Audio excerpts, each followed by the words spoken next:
Welcome to the Traveling Healer podcast, bringing to you leading practitioners, healers, and inspiring speakers from around the world, providing powerful, effective, and natural healing options, and revealing what is truly possible in healing. Brought to you by myself, your host, Jamie Matthews. Hope you enjoy it. Hey everyone, welcome to the Traveling Healer podcast. Today I've got Dr. Chris Zaino here from Houston, Texas on Skype. Dr. Zaino is the founder of Abundant Life Chiropractic, which is also in Houston, Texas. It's one of the largest wellness and health practices in the world, seeing more than 2,400 clients a week. I've been inspired by Dr. Zaino for about 4 to 5 years now. I've been following him online on Facebook and Instagram, and really has fueled my practice as a health practitioner myself. So it's really awesome to have him on today. Also, I've got to say that his background, he's been a bodybuilder. You're still doing bodybuilding, aren't you, as well? Yeah. But yeah, he won the Mr. America contest, which is one of the biggest bodybuilding competitions in the world, I'd say. So it's pretty cool. So Dr. Zaino, his chiropractic center is huge, and I'd really just like to I guess hear from you how you found out about chiropractic yourself, and what chiropractic is to you. Right. So it all started. Let's go back. Let's go back to that Mr. America thing. That's good. Let's do that. So if we go back to the Mr. America days, here I was 21 years old, won Mr. America in 1998, and then everything was great. So the cool thing about I had won Mr. America when I was 21, and then I had this degree in exercise physiology, and then I lived in Orlando, Florida. So with that degree and that title, I worked with a lot of the Orlando Magic basketball players personally, and then they had in Orlando, there's Universal Studios Florida, and that's where they shot Xena and Hercules. And now, when they shoot those shows, they shoot most of them in New Zealand, like all the big stuff, and then they do some of the other set stuff right there in Universal Studios Florida. So I got to be the on-set trainer for a lot of them. And the internet was starting to come up, so I started writing for bodybuilding magazines and being on the covers of them. So I just had a really awesome, it was it. It was awesome. And at 26, I married my wife, Whitney. 6 months into our marriage, all of a sudden, I just started to go to the bathroom a lot. It just got worse and worse, and I started bleeding every time I go to the bathroom. And now I'm getting scared, because really up to that point in my life, any ailment just kind of went away, right? It's like, or just give it some time, it goes away, but it was getting worse and worse. Mm. And then when I went online, I played Google MD like a lot of people, so I go online and I type, blood and stool, and mucus, and the first thing that pops up is cancer. So I'm like, so I'm seeing this, and my dad died of cancer when I was 21. My grandfather died of cancer a year before I was even born. So I was like, you know what? And up to that point, health-wise, that's what, up until that point, all I knew about health, besides working out and eating right, was, genetics. I didn't know about it, but we were taught genetics. It's like if dad had it, and then grandpa had it, you're going to get it, right? So that was my knowledge of health. So I was like, wow. I go, man, at 26? My dad was 68, me 20, and so I just kind of put in denial and just kept on going about my life, and I really hid it nice from people. So, it just started, this issue started taking over my life, and everything I did. Like if I had to be on this talk with you right now, I would stop eating 10 hours before, just so all the food would go through me. And then the day my wife found out, I was at a TJ Maxx. So that's a department store here in the States. And just like any big department store, when you go there, my routine is anywhere I went in public, the first thing I would do when I went into that place, I would scope out where the bathrooms were, right? Because I had to, just in case. So I always felt like you had the urge to go. Yeah. I went to the back, doors are locked. And they go, hey, doors are locked. They'd be like, yeah, it's under construction. Just go outside, and there's like a sports store next door. Just go there. And as I'm making my way outside that door, and all the nerves of, I don't have a place to go, the fear of it, I just lost my bowels in public. And it was packed, it was pretty crowded. So imagine like a group of people, you're standing there, you lost your bowels, it's blood, it's mucus, and you see the faces of these people, like they're horrified, like they see what's going on. They've never seen that before. But at the same time, they kind of feel bad. Like it was just the worst time. And then I ran out the loading dock off the side. And that's when I called my wife. I'm like, listen, this is what's going on. So she picked me up. We had this little Ford Escort with towels over the front seat.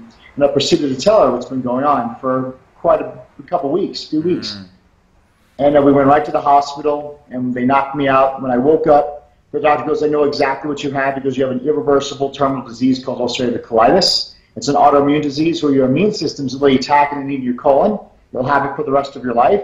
You'll be on all these medications, multiple surgeries. So they gave me a high dose of a drug called prednisone, which is like the worst drug ever, because it's autoimmune. So the thing is, they just gave me drugs to shut my immune system down. Yeah. And crazy. So then I was on Xanax and Valium, and I got addicted to that. And I was on another drug that damaged my liver. Taking the drug damaged my liver. Then I got medically induced hepatitis. So I'm being treated for colitis, hepatitis. Nothing's working. And then I was sent to Dallas, Texas, with 4 of the top doctors in the world, and they put me on a low-dose chemotherapy, organ rejection medications, interferon for the medically induced hepatitis, and I just got worse and worse. I went from 230 pounds all the way down to about 158 pounds in those 4 months. Wow. Right? So now you find that, so like, nothing's working. And you know, I discipline myself. I could say, like, I did everything, right? I mean, they told me to take the drug at this time, like, I was not, because when you're finding something, you'll do whatever it takes to get well. And then nothing's working. They're like, listen, now this is working. We're going to have to take out your colon. So they set me up for, in a week and a half, to remove my entire large intestine. See, if you're watching this, colitis is lower intestine. Crohn's disease is smaller intestine, or up with the upper intestines. So it was coming to the colitis, and when it starts to go from your large intestine to your small intestine, you get Crohn's colitis. And they're like, then you're dead. So like, we've got to rip out your colon right now, and then this is what they tell you. You're going to take your colon, you're going to have a colostomy bag, or a gaping hole there for the rest of your life. It'll break, it'll leak, it'll get infected, you'll need multiple surgeries. Even though you have the surgery, your chances of cancer goes up 80% regardless. And then plus you're going under surgery under 3 different organ rejection medications, and we don't even know, we think you're too immunocompromised to even heal, so you'll probably be in ICU for months. You'll be sterile. I'm like, well, can I donate sperm? They're like, no, you're sterile now, so there's no chance of family. And they go, this is the option. So I'm like, I guess that's it. So I was flying home to see my mom. Now, my mom already lost 2 brothers. I had a brother who died of a freak accident, and then a brother who died of a heroin overdose that my mom found. And my mom lost my dad. So it's like my dad, 2 of her sons, and this is son number 3. So my mom's going through this emotional, just Job story. And it got to the point where, you know, she sends out the email, and everybody's, you know, praying that the surgery goes well. And then one person says, listen, it was my anatomy teacher from 10th grade. He emailed back saying, listen, I want to see Chris when he gets into town. And, okay, so, you know, I went home, got my mask, all that stuff, and he's like, listen, I need you to go see my chiropractor. He's a corrective care chiropractor. They'll find the cause of your problem, and you'll be great. And when he said that, Jamie, it was just, like, insane. Like, you know what I mean? It's like, I have this organ disease, and you're talking about with my paradigm or my rose-colored lens, chiropractic to me at that time was someone who taped my ankle or stretched my hamstrings out when I played baseball. So I was like, how is a muscle modality going to heal or help a autoimmune organ issue? Yeah. And I was like, listen, I appreciate it. Thanks so much for trying to help me, but I tried it all. And in your journey of life, everybody's journey of life, there's always someone who comes around me, says something that questions your belief that may just knock you off, disrupt you just enough for you to like start thinking, wow. And he did. He says, listen, because you didn't try everything. He goes, because if you tried everything, you would have had your health. I'm like, he's right. I didn't try. He's right. So I went to see this doctor, Dr. Roger, and he took pictures of my spine that no one did. And then he sat me down and he educated me on what the true principle of chiropractic was. It wasn't neck pain, back pain. It was that it's about the maintenance of the spine, that houses your spinal cord, that carries all the messages of life from the brain to the rest of the body. So if there's any damage in the spine, of course, it'll impede the intelligence from the brain getting to an organ. Yes, makes sense. Cut your head off. Yeah, everything he said made sense. I had my degree in exercise physics. It was like, yeah, very basic. But then when I went back to see my x-rays of my spine, That's when I saw my blind spot. You know, my spine should be straight up and down, our spine should be straight up and down, and my spine, on the bottom, there was a 20-degree curvature. And then right here, there's this bone right below your skull that protects your brainstem, your autonomic nervous system that controls the immune system and heart. And the symphony of the body, there was 50% pressure on my brainstem. From who knows what, living life, you know, accidents, crazy stuff. Just, I didn't know it was there. But even when I see that, right, because this whole time, all I've been told was false hope, right? You go to the doctor, it's like, once we do this drug, you'll get better. Once we do, and then they did that over and over, and I just got worse and worse and worse. I'm like, listen, you know, why isn't this could be just another false hope? My question is, when am I going to get better? Like, I just want to know when I'm going to get better. Yeah. And his answer was the reason why I chose this method over all 99% of everybody else telling me to go for the surgery. And he says, listen, as long as there's damage in your nervous system or your spinal nervous system, your body's not in the environment to be able to heal itself, because our natural state is well-being. That's your natural state. He goes, and when you choose to correct your problem that you have that's affecting your life and your future, and when you choose to correct that and remove the interference, then your body is now in the state of well-being that it's always supposed to be in, and then it's in the environment to be able to heal itself. Yep. He goes, but the day, and the hour, like, that you're asking me, he's like, that's not up to me. He goes, that's between you, your body, and God. He's like, but I will tell you, you will get well if you don't quit on yourself. I was like, wow, that was the most honest, true answer anybody ever told me. Yeah. And I looked at my wife, and she's like, listen, you're on 3 different organ rejection drugs. She's like, there's no way you're getting through that surgery. You can't cut out your bowel and not get some type of bacteria issue going on. She's like, we'll always be in sick medical debt. As a minimum of $4,000 a month worth of drugs, $200,000 in medical debt so far. She's like, we'll never have a family. We don't even know what type of job or life we'll have.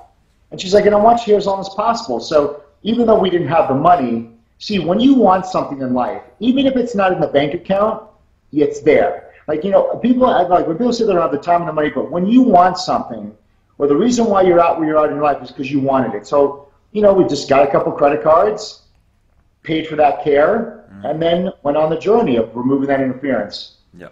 And I'm glad he told me that I would get better if I didn't quit on myself, because imagine this. So picture yourself, you're bleeding every day. Every time you go to the bathroom 15 times a day, you're seeing blood. Like it's like a huge red blood signal. Oh, man. And as we're correcting the cause of the problem, I'm still seeing the manifestation of what is.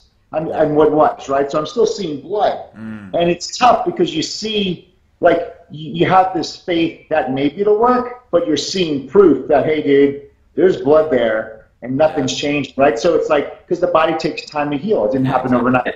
So 1 month goes by, 2 months go by, 3 months go by, still bleeding. 3 months, but I'm off half the medications. 5 months go by, I'm off all the medications, still bleeding a little bit, but now I'm starting to gain some weight. So I have momentum. See, once you get momentum, you're like, yes. But I took that, and at the 7-month mark, all the blood stopped, and my body healed itself from an incurable terminal disease called ulcerative colitis, and that was 16 years ago.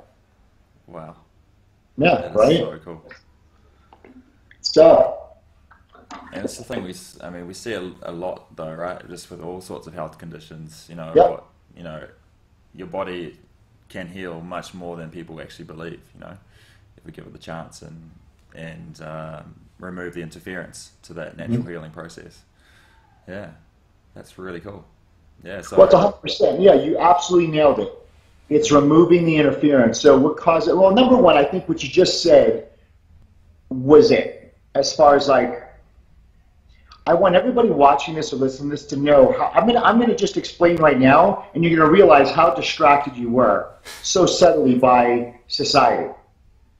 So we started at 2 cells, right? Mom and dad come together. We're two cells come together at conception, and 9 months later, we're 70 trillion cells, right? So in 9 months, you're 70 trillion cells of this beautiful baby, right? And there's cells made eyeballs, and there's hearts that were made. So, and I tell people, like, it's not even a religious statement, but can we all agree that there was something intelligent with that, right? It wasn't random. Everybody could say, yeah, it wasn't random. There was clearly an intelligent design there, right? This intelligence that created that, all of us. And then when we were born, though, where did that intelligence go? Like, you know, so that same, the exact thing that created every cell of your body, where did that intelligence go? And you kind of see people stare for a second. I'm like, you know, did it come out with the placenta? And they're just kind of staring, right? I'm like, no, where is it? And they're like, it's still with us. I'm like, yes. I go, when you go to sleep at night, and that's the intelligence that keeps you alive. So I try to let people know that this same wisdom and intelligence that made you from two cells, it's been with you since conception to the day you die, 24/7. And then we all call a baby the miracle of what? The miracle of life. So I want to tell anybody, if you're listening, when was the day that you were distracted and you forgot you're still the miracle? Like, the only difference between a baby and us is we're just bigger babies. There's no, like, we just continue to grow and develop. Like, there's absolutely no, there's no delineating line that says now you're a baby, now you're adult, and all this happens. Like, we just are growing. So the same wisdom that started with the two cells, it's making our heartbeats, our lungs breathe. I cut my finger, it heals. So, but we were distracted in every country to say no. When you're born, number one, now pregnancy is a medical, a medical treatment now. Like, but pregnancy is the most basic part. We would not even be around as humans. It's the most primitive form of survival, right? So now, you know, being pregnant is now a medical condition. As soon as the baby is born, you know, man wants to interrupt with it, whether it be drugs or shots or this or that. Like, but the thing is, like, but so when it comes to health, we're conditioned to look at man. To look at man or woman, you know, just like the human person. We're conditioned to look at a medical doctor as the answer, as the savior.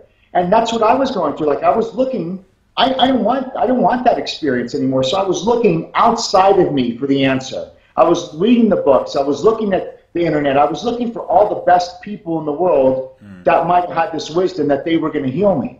And the whole time I was looking for the answer was right behind my nose. It was always here. So that's the frustrating part. Imagine going on a journey of millions of miles looking for a treasure, and here the treasure was in your pocket the entire time, the entire journey. And once you realize, well, wait a second. The only thing that knows if I have a heart issue, the only thing that knows about my heart is what created my heart. Someone who read a book doesn't know about your heart. So when you realize the answer is always within. And if anything's wrong with our bodies, like you said, Doc, it's only because of one thing. There's something interfering with that. It could be traumatic interference. It could be toxic interference. It could be emotional interference. But the thing is, because you can't see it, doesn't mean that the cause is there, even though you might not see it. You look at the interference, you remove it, and then your body can now go into its normal state, which is always well-being. That is always like people try to get, you don't get to health. That is your right. That is your worthiness. Disease is a lack of health. It's a dysfunction. So I want people to realize that health is natural well-being state. That is your normal everyday state. Disease is lack of. So it's like darkness. It's a lack of light. So you don't chase the darkness. You turn on the light. You don't chase disease.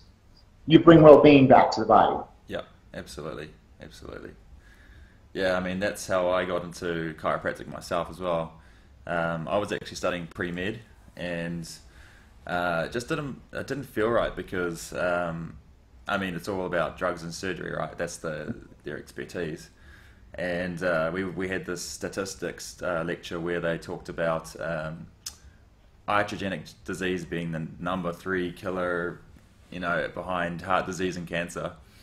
And iatrogenic disease is basically medical misadventure, properly prescribed drugs, basically side effects, you know, from medicine.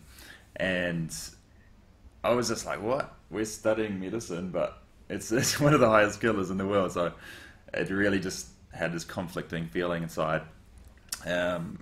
Anyway, it didn't feel right in the end. And my dad said, hey, you should go to this chiropractic talk, you know. And I was like, oh, to be honest, I don't really think this is for me, but you know, got to keep Dad happy, so I went along anyway. And I mean, because really I didn't want to, I was thinking I don't really want to be a guy that sees people with sore backs all the time, you know. It really didn't sound cool, you know. But then I went to this talk, and straight away the chiropractor starts talking about innate health and innate intelligence, so the power, you know, the intelligence within your body healing itself, and just made so much more sense to me, you know. you know, the body healing from the inside out rather than looking outside for drugs and surgery. And this light bulb went on, and I was just like, man, people need to know this philosophy. You know, it just makes so much more sense. So that's why I think, you know, the chiropractic philosophy is one of the most important, you know, out there. Yeah, that people need to hear. So. Yeah, and the thing is, it's not just a chiropractic philosophy. It is the law of life. You know, it's like, and that's why, like, sometimes, and you know, and as practitioners, we would agree at a certain level, like sometimes the profession itself, because it is so divided. It is. That term chiropractic philosophy, it's like, no, man, it's the law of life. You know, like it just happened. We just happened to teach that principle, and as a chiropractor, we happen to monopolize or own the right to make an adjustment, right? Our license. So there's a difference. Like if you're listening, there's a difference between a manipulation, like this, you know, cracking my knuckles, and an adjustment. An adjustment isn't popping things or making sounds. It's like there's a specific direction and vector and a gentle force and a specific vertebrae that nerve is being impinged that needs to be right, and it's very specific in the right angle, the right touch to just remove that interference. Yeah. Nothing else. So it's very, very, very specialized, very specific, and very few. Yeah. Like there's not just like, you know, it's not like stepping on bubble wrap. It's like, it could just be, like I said, it could just be that one bone right there, right? It could just be that one right here, and maybe what, like it's very specific. It's not this gross manipulation. And it is really an art, a philosophy, and a science that work together. And so the chiropractor does own the right and the license, just like a chiropractor, just like we don't prescribe medication or we do surgery. We you know, that's not our scope. But our scope is actually in the detection and the correction of what we call a vertebral subluxation, and we do that by the power of the adjustment. Absolutely, yeah. So, with chiropractic, you practice corrective care chiropractic, is that right? Yes, and corrective care. You know, what's that word mean? I personally do a form of biophysics where. And that was what I was exposed to, because not only did I do it because I was exposed to, because it was the way I think, and what I saw was the reason why I got here. So if someone told me, hey, I'm just going to do this, and I would have been like, well, first of all, you know, but no, someone showed me my x-rays and said, look, see, there it is. Like I could look at it objectively. And then like, we're going to work on these areas. And they only adjusted me in the areas that need to be adjusted. And then 3 months later, they put up another picture and be like, hey, look, these areas are improving. And, you know, even though the blood might still be there, you know, you're actually making some progress. It's not going to be perfect, but like we're going in the right direction. Hey, something new popped up here, and we're going to address that. Oh, okay, cool. So, you know, like I kind of needed that visual. I needed visual first, because but then when my body was healing, you know, and it manifested health, like you don't need that visual for faith anymore, but I needed that in the beginning to like anchor onto, okay, I get it, you know, so that type of, you know, taking a picture and going that same type of technique is what I do. But I probably use the same methods as far as the adjustments, like many of you guys do, like, you know, diversified Thompson, Gonstead type stuff, you know, even instruments if I have to. But it's that type of, I would say it's more of an educational way of showing it, theory of doing it. Absolutely. Yeah, everyone understands what x-rays, you know, are there, but I mean, the spectrum of chiropractic is so large, you know, it's, we find that when I say, if, you know, I'm a chiropractor to someone, they all of a sudden you think that they think that they know everything about what you do, you know, but, there's such a variety. I mean, there's the pain-based chiropractors and there's the wellness-based chiropractors. They all have different goals for the clients, so, yeah, there's a lot of education to be done, you know. Well, Dr. Jamie, did you ever hear my chiropractic pickup line that I do? No. Okay, so what I do is this, and it'll change your life from this point forward. I get it. I was the same way, because if people say, hey, what do you do? I'm like, I'm a chiropractor, and people would like either point to their neck or their butt, right, their back, or I remember one day, and this is the day I developed this, the way I answer that. I was at this event, and this guy's like, hey, this is Dr. Zaino, he's a chiropractor, and the guy's like, oh, He just said that like, oh, Yeah. like, he kind of knew what it was. And I was like, he doesn't know what I do. And then like he was walking away. I'm like, hey, Bob. His name was Bob. I'm like, what do I do? And so I realized that when someone says, what do you do? I say, I'm a chiropractor. And then without them responding, I'm like, what do I do? Because when it shakes them off, like, and then I get to see the perception or the lens of what they think it was. And I tell you, 1,000 people have 1,000 different definitions, and at least I open up the conversation. So, hey, what do I do? Oh, you work with like low backs. And I'm like, I'm glad I asked you that question, because people are sick, suffering, dying, and over-medicated, and dying quicker than before because their doctor never really told them what health truly was. And it gives me a segue to go into what we really do. But every time you say, I am this, and someone responds with, oh, you really feel, no, they have, because if they knew what I did, if they knew what you did, you wouldn't get that type of response. You'd be like, that is amazing. That is incredible. I have, so that was a great way to, because I hated feeling like, no, you don't know what I do. Yeah, and absolutely. Like, I think another problem throughout chiropractic would be that people sort of think that chiropractic can help conditions or diagnoses of some sort, but it's not about that, right? It's more about never like, sometimes like I've never, I tell people the only person I healed was myself. That's it. What we do is we locate interference. Very simple. We locate the interference, and as we remove the interference, the body's in the environment of well-being, which is its natural state, and the body knows exactly what it needs to do. I try to tell a woman, like, you have breast cancer in your left breast. How come it's not in the right breast? Yeah. Especially, and they say, well, it's estrogen dominant. I'm like, so what? You're not more estrogen dominant on the left side. So I try to let people know this, because they're told it's their age, it's their genetics, it's their culture, it's their heritage, it's their surroundings. I'm like, no, you don't understand. Yeah. That part of your body it's not functioning correctly. And yes, there are limitations to time or matter. If I have something, there's there's a point where the innate intelligence is like, this thing's been destroyed for 50 years. But when you understand, listen, something's not functioning correctly, therefore, it also doesn't mean it'll manifest in a symptom. Like most people think, a pain doesn't mean something. It's just a fire alarm going off. But the greatest diseases, heart disease, cancer, you never feel, ever. So if we base our health on how we look or how we feel, 5 to 6 Americans at least are dying of heart disease and cancer. So when I could let someone know, listen, if 5 to 6 people are dying from a heart disease or cancer, and these are things that you don't feel, are more people dying of things that they feel or don't feel? And like, don't feel. Because, you feel the heart disease at the end. You don't even feel cancer. No. People go to the doctor, they don't feel right. They don't feel cancer, they just don't feel good. And they go to the doctor and they're like, yeah, you got 3 months to live. Like, what? And then when they're given the diagnosis and they actually now think about it, then they start feeling it. But it's like, the reality, people walking around with cancers have no idea. Or skin, something on there, no idea, because you don't feel. That's why they're the greatest disease. You can't base your health on how you look, how you feel, because then when you do feel bad, you're reacting to your health, or you're trying to cover symptoms, and it's the worst way to take care of your greatest asset. It's like, it's not being proactive one bit. Yeah, definitely. All right. So, so you've got like one of the largest practices in the world, right?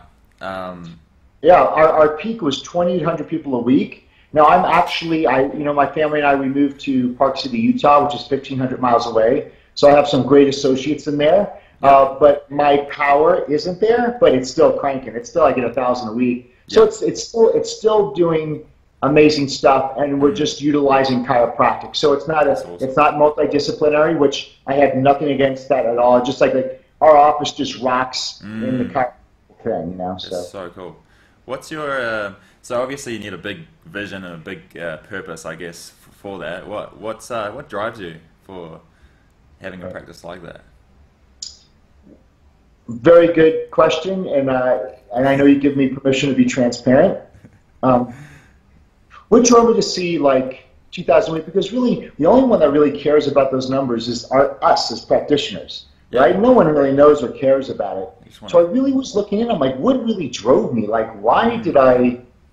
And I realized because, I knew that I had something, a message, that no one else knew. And people think, well, you had a great story. I'm like, no, no, no, no, no. It wasn't my story. My story was just me choosing to make the right decision for myself.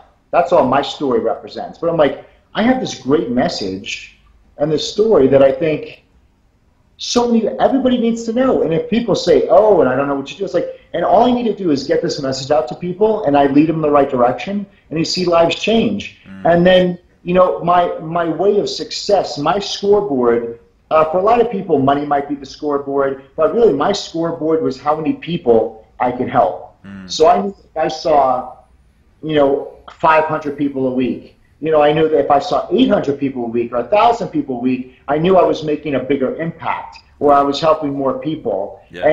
And knowing that if I knew I was serving more people, I knew the money would take care of itself. So that was not even a thing, because I knew if I'm seeing a lot of people and helping a lot of people, even if I have to make it work for people and cut deals for people because maybe they couldn't pay for it, right? So, but I knew the more people I could help and serve, then I know everything else, all the other numbers that people track will all be taken care of. So I just focused on service, and my wife really helped me out on that. I literally used to tell her, because when you start a business, there's a serving hand and there's this business hand, right? And I never wanted to be the person that looked at someone and saw a little bit of money in them. You know what I mean? Like, all right, I need to sign this person up today, or my bills need to be paid. Like, I never liked that feeling. So I told my wife, listen, I want you to handle the finances. I don't want to even know the finances. I don't want to know the bottom line. Just allow me to be like I was in school. Because when you and I had to do clinic, right, we adjusted people just to get credit, right? There was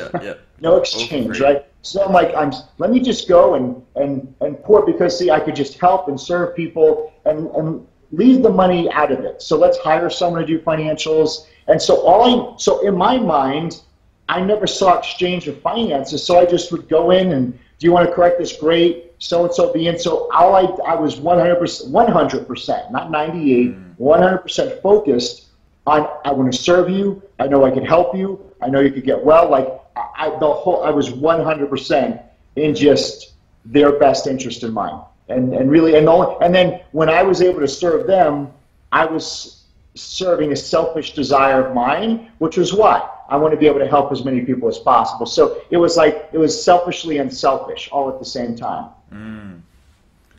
That's really cool. Yeah.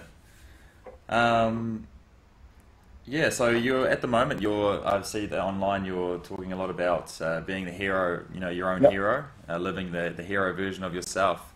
Is that a big focus for you at the moment? Yeah, it's an evolution. Yeah. It's an evolution of where I came from. Because we got to remember, like, you know, I really had it all. I mean, you know, I had overcame this great experience, started practice, built one of the largest practices in the world, and then I checked off all the boxes, right? So like I have a wife, check. I have 2 beautiful kids I wasn't supposed to have, check. And they're healthy, check. You know, 100% financial freedom, no debt, check. You know, got the car of my dreams, house, everything, taking care of people. Like, really, like, I'm like, hey, we did it, you know? Yeah. But I realized that I always thought it was about checking off the boxes, and realizing that life was never about checking off the boxes, because as you check off the boxes, you're going to automatically create new desires. See, I was in a hurry to check off the boxes and get there and then chill. But I realized that we were constantly, we chose to come to this world to expand and always expand and evolve. And so I didn't realize that until I checked off the boxes, but then I started feeling heavy, or like a little bit depressed, kind of numb, disengaged. And I'm like, but I wouldn't even tell you, Doc, because like, what the hell's going on? Like, I'm not ungrateful, but if I spoke this to anybody, they would think I'm ungrateful. And so I just kind of hid it. But then, you know, it was just eating at me on the inside. There was like something on the inside. I didn't even know what it was. I became more disengaged and numb with my patients. And then I became more disengaged and numb at home. And I remember one day I was in my office at home in the other room, my son Justice, my oldest son. I heard him in the room. He goes, hey, Mom. He goes, what happened to Dad? But he said in a way that my son knew, this ain't the rock star dad, you know, husband, save the world guy that I knew. There's like, he lost his mojo. He knew he saw through me. And I realized in that moment I couldn't hide this pain anymore. You know, I couldn't keep it a secret no matter how much I fake smiled. And then I just kind of, you know, I said, well, maybe I lost my purpose. Am I going through a midlife crisis? I didn't know what it was. So I was really questioning my purpose and questioning my why. So I asked, why am I doing this? And as a doctor, you know, like, well, why do we do it? I'm like, well, because we want to help people. Oh yeah, and we want to see people live their potential. Yeah, like it wasn't answering this feeling. And then finally I was just so pissed off. I was like, you know what? I just want to be admired for achieving great things and doing something the world has never seen before. That's why I do it. And it was such a selfish statement, but it's the only thing that was like, it's like I felt like I was taking, like my heart started to like open up. And then I got on my phone, and I just started typing in contribution, achievement, you know, before, you know, all these admiration. I just typed in those words because like I was onto something. I want to learn like this message is coming out of me, and I want to see what does this mean. When I typed in those words, I'm scrolling on the Google, and I see the definition of hero. I was like, ooh, hero. And then the definition of hero is one who is admired or idealized for courage, contribution, outrageous achievement, and nobility. I was like, wow. I go, that's like my purpose statement. And just when I was looking over that, it was a moment in my life where I remembered, I was awoken and remembered to the fact that it really has been the theme my whole entire life. And I really think it's been the theme of everybody's life, but for me, looking back, you know, I was the kid that was always wearing the superhero costumes. You know, I worked out to look like a superhero. I won Mr. America, Mr. Universe to have a superhero title. I beat a terminal disease to then later go on and become a doctor so we could fly, so we could go save lives. So in that definition, looking over the definition, you know, I had the achievements, right? I had the contribution to the people and to the world, but I realized in that moment I didn't have the courage to really allow myself to fully embrace and become who I was created and truly created to be. Because I've been living a secret identity. See, I found my identity in what I did as a doctor. So I really thought chiropractic made me successful, but the whole time I had just been a successful person. And, you know, so I felt my identity was only in my job. So for me, this yearning to go to the world and to reach the masses and be a thought leader and extend my reach, even outside the health and wellness field, but it meant that I had to leave this safe, comfortable position called Dr. Zaino. And if I had to leave that lane, it meant me losing my identity. And I realized I just got scared. I shrunk. I mourned. And when you realize you're living half your potential or half your life, that other half of your life or potential that you could and should be having is going to torment you forever. And I realized I wasn't numb or depressed or a midlife crisis or disengaged.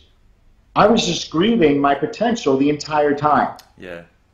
Right? And so that's what it was. And that's when I decided to, you know, destroy that secret identity, embrace my hero, and took this I Am Hero project to the world.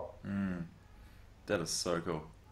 Like this past week I actually did a bit of an activity myself where I wrote where I was now, what habits I have here now, and then I wrote down in another piece of paper what person do I need to be to achieve my goals. And then I realized when I wrote down all these qualities that it was pretty much what you talk about, you know, the hero self, you know. So I was just like, wow, it's cool. And it's about remembering, because when people, the issue with personal development or a lot of mindset training is it's outside in thinking again, all over again. It's like, you need this, or this is the schedule you need to have, or this is how you need to think. So people, they're looking outside for someone to tell them what they need. And again, it's really because we're chiropractors, this is an inside out message. I'm like, whoa. You don't need anything on the outside. I'm asking you to remember. We all forgot. Just like you forgot that the innate wisdom that created every organ in your body is still in you, we forgot that same innate intelligence is the same innate wisdom that gives you that amazing idea. Yeah. That's the same thing that gives you that imagination to become playful. So I said, holy cow, because I looked at my kids, you know, right now they're 11 and 5. And I looked at them and they're playful. Do you have kids? Oh, no, I don't. Well, yeah, but you know kids. Yeah. They're playful, they have imagination, they're creative, they're relentless. They close me 100% of the time. They're closers. They live in what I call vertical time, which is now. It We is. live in linear time, right? Yeah. They're faithful. They're so faithful. Their natural state is loving. They're very forgiving. Their beliefs are easily influenced. They could believe, right? But they're they constantly are creating, and they just want to stay in that state of playfulness. They question limitations all the time. Yep. And their number one question they ask is why? Why? They're curious. And I looked at it like, that is the most amazing qualities. They're the greatest salesmen. They have dreams and visions. And I'm like, wow. And I found myself saying, I wish I had that. And then I knew in that moment, wow, that was me. That was all of us. We all have those qualities. So here it is. We all have those qualities. You remember that. Or if you have kids, you see it. So that means my kids never went to a Tony Robbins concert. They never picked up a book. They never spent $10,000 to go to a mastermind. So that means one thing. Those qualities we were innately born with. And that is our true innate hero.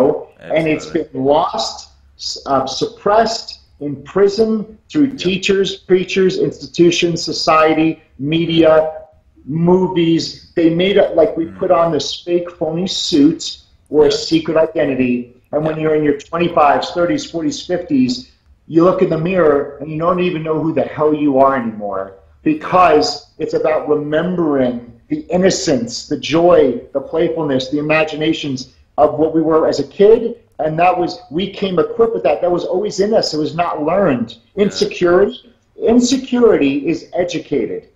It's learned behavior. Insecurity is learned behavior. And when you look back at a kid, it's like that was us. So it's all about us remembering. It's all about a state of remembering. And that's the key to remembering the hero, is bringing that back and remembering who you are. Absolutely. Absolutely.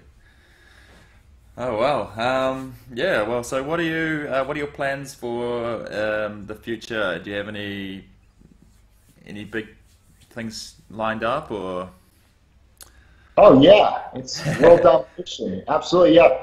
I mean, my purpose is and hopefully I really appreciate this interview, because a lot of you listening, you're really seeing an evolution that I'm going through, but you have to see, I want you to see yourself in that. Like, understand that you're not going to check off of the boxes. Once you check off the boxes, or once you climb one mountain, you get to see all these other mountains that you didn't realize. So you have to understand, like, you're always going to have a desire to do more.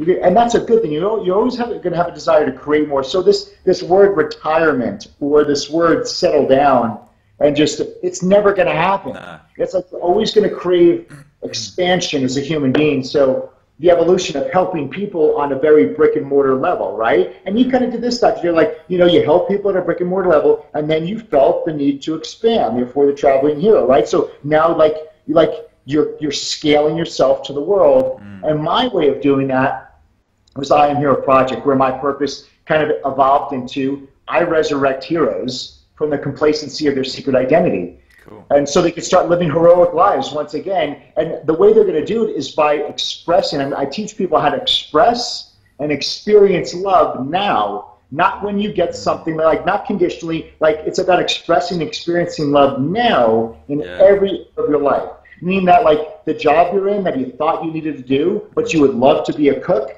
be a cook. And love it now. The things, the creative things you want to do. It's like, your body. Don't say someday I'll lose weight. Someday, no. It's like about expressing, experiencing love for your body right now. Right now. So that when you express and experience love for your body, you're going to feed it the right things. You're going to take care of your nervous system. You're not going to put toxins and chemicals. If you're a binge eater, or if you eat a bunch of junk food and feel guilty, like, when you love who you are, you're not going to sabotage your truth. So it's about, that's the real hero mode, because as you step into your truth, that's really the greatest gift you could give somebody. And I do that through a 4-step methodology called Hero Rising. I'll give you the breakdown. Number one, how do we beat the secret identity? We got to embrace the hero mindset. It's about shifting that mindset and actually remembering what we were, and actually letting go of some of the lies or the false beliefs we built in 20 or 30 years. And then when we embrace the hero mindset, then we maximize our superpowers. The things you love to do, like, I know right now, Dr. Jamie and I were talking, like, this is what he loves to do. This is what I love to do. So that's why we're excited. I'm sweating right now, right? I don't need food. I don't need sleep. I didn't need a nap, and I have more energy at the end of this interview than when we started. Why? Because that's a sign that that is one of your lanes. That's one of your superpowers. So start embracing, this is what I'm good at. This is what I love to do versus what I'm told to do. And then we need to choose our vehicle of influence. So now, Dr. Jim, we have this message. So what's your vehicle? Some of you are amazing writers. If you journal, you're an amazing writer. Get your writings out there. My vehicle is speaking. Someone's vehicle is voice. Someone's vehicle is video. Someone's speaking one-to-one or one-to-many. So you choose your vehicle to get your message out to the world. But here's the key. Yeah, I would love to do all this stuff, but the reason why we stay in that secret identity, the reason why we stay in that job or that relationship that sucks is because there's the security of money. There's the security of benefits, but you hate it. So it's like you're hating life just so you have some security of a benefit. But so that's the key, is we got to be able to find and really love and remember who we are, and then be able to monetize that at the same time. So the fourth pillar is monetizing your message for the survival of your legacy.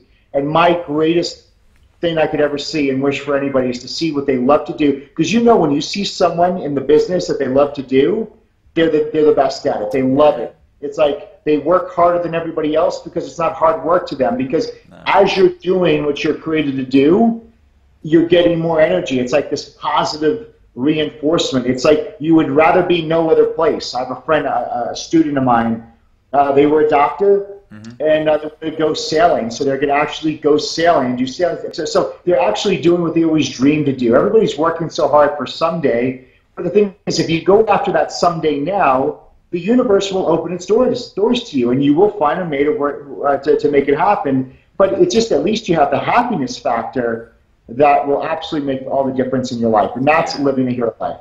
Yeah, so is.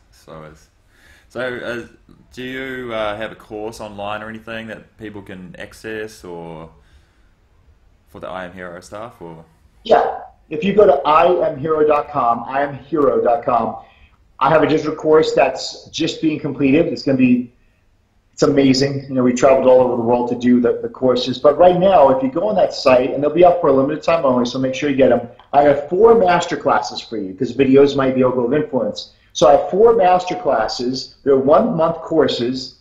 They're on me. They're $500, but it's all on me. If you register now, you can just go there, and you could register for all of them, or they're free, or the one that resonates to you. So I'll just do a real quick rundown. One is called 1 Month to Win. If your character is what you continually do on a daily basis, in order to be a winner, you have to recognize that you're winning on a daily basis, right? So if I'm winning, if I see I'm winning on a daily basis, my character is that of a person who's winning. And I teach you how to realize that you are winning on a daily basis. So that's 1 month to win. Another one is called time expansion.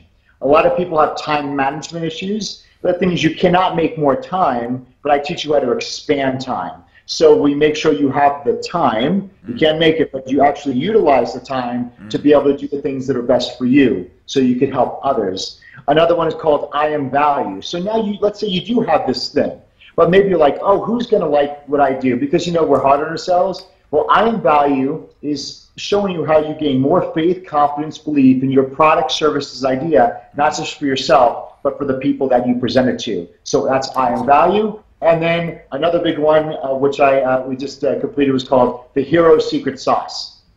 Because people would ask me, you know, I played piano when I was a kid, so I had all these state awards in piano, and then I won Mr. America, Mr. Universe, and beat a deadly disease, and then grew a huge clinic, and then I'm doing the I Am Hero project. So people are like, so what's the secret? I'm like, I don't have a secret. And one of my mentors is like, you need to go through and write down your mindset and everything you do and distill it down. Because I was successful in a lot of different areas. Yeah. And I really distilled it down to like some core characteristics and topics and principles. So that's called the Hero Secret Sauce. And it's all there as well. So you got 4 awesome courses. They're really awesomely well done. There's about 20 videos in each with handouts. Again, my gift to you guys if you go to IamHero.com.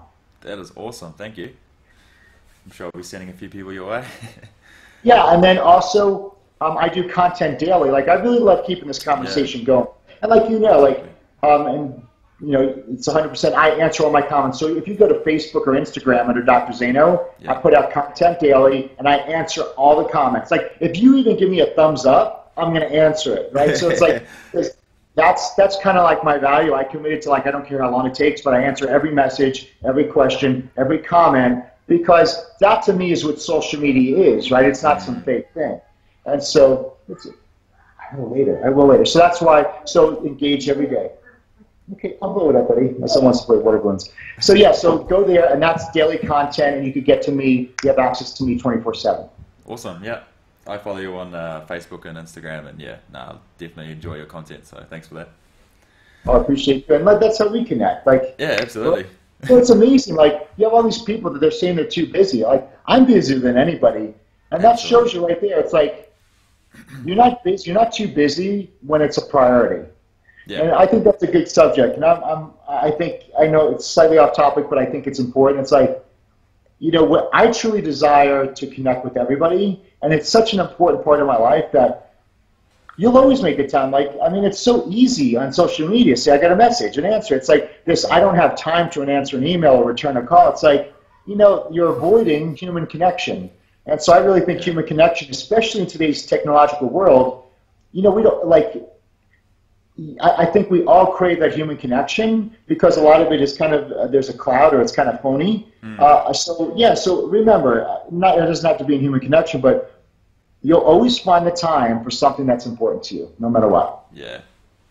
All right, so before we wrap up, I think I'll ask you one more question.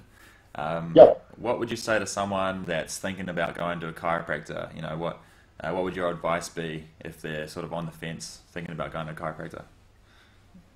Well, I could tell them is, I believe what I do is what I believe, and that, it was so impactful in my life. It was so impactful in my life that I decided to go back to school, borrow $400,000 to go back to school, drop my careers to do that profession, and go through everything we had to go through school, because that's how much it meant to me. And I wanted to go through all that because I knew if I could just help one more person like it helped me, it would be worth every bit of it.